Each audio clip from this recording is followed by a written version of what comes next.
এই প্রথম এরকম পাইলাম যে মানে গ্লোবাল মার্কেটের সাথে সমন্বয় রেখে তেলের দাম সমন্বয় করা হচ্ছে।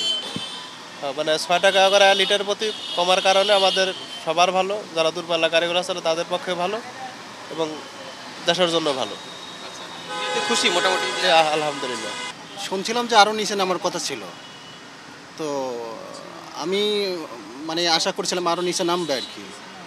6 টাকা তো কমছে, এটা তো মোটামুটি একটা আছে। আরো প্রত্যাশা করেন যে হ্যাঁ, আরও প্রত্যাশা করি যে আরও নিচে নামলে খুশি থাকবো। যেখানে ভাই আমরা এতদিন পাচ্ছিলামই না, যে আমাদের দিন দিন হয়তো 1 টাকা থেকে আপনার 10 টাকা 12 টাকা হয়তো মাসের আগামাতে এটা বাড়তি থাকতো, কমার তো কোনো কথাই ছিল না। এখন যেই ক্ষেত্রে এখন আল্লাহর রহমতে যেভাবে হোক, হয়তো আল্লাহ যেই কোনো উচিলে এখন দেখা যাচ্ছে কমতেছে, 6 টাকা হোক আর 5 টাকা হোক আর 2 টাকা হোক, কিন্তু কমতেছে। এতে আমাদের জন্য ভাই অনেক অনেক একটা পাওয়ার ব্যাপার স্যাপার, কথা বলছেন নি?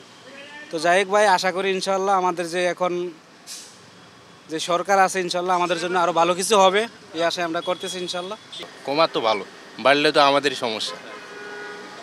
তো আরো চান যে কমুক বা এরকম?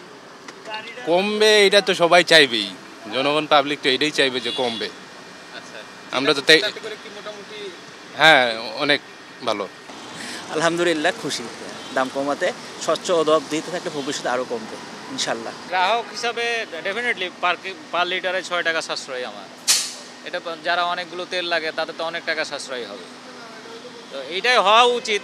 বাট মানে এই প্রথম এরকম পাইলাম যে মানে গ্লোবাল মার্কেটের সাথে সমন্বয় রেখে তেলের দাম সমন্বয় করা হচ্ছে। গ্রাহক হিসেবে আমাদের একটু সাশ্রয় হয়েছে, খুবই ভালো হয়েছে। আর দাম বাড়লে বাইকারদের সবচেয়ে খুব ক্ষতিকর হয়। হ্যাঁ, তা আজকের প্রতি লিটারে 6 টাকা কমানোর পরে আমরা খুব সুস্থ। তবে আরও যদি কমায় লিটারের প্রতি, তা আরও খুশি আমরা। এর চেয়ে আর কি পাওয়ার আছে সাধারণ বাইকে আমরা। আমাদের বন্ধু তো তেল আসে না, আজকে তেল আসবে, 2টার দিকে তেল চলে আসবে, 2টার দিকে তেল আসলে পরে আমাদের লাইনটা ক্লিয়ার হয়ে যাবে পুরোটা। এখন একটু তেল কম আছে, চাপ বেশি।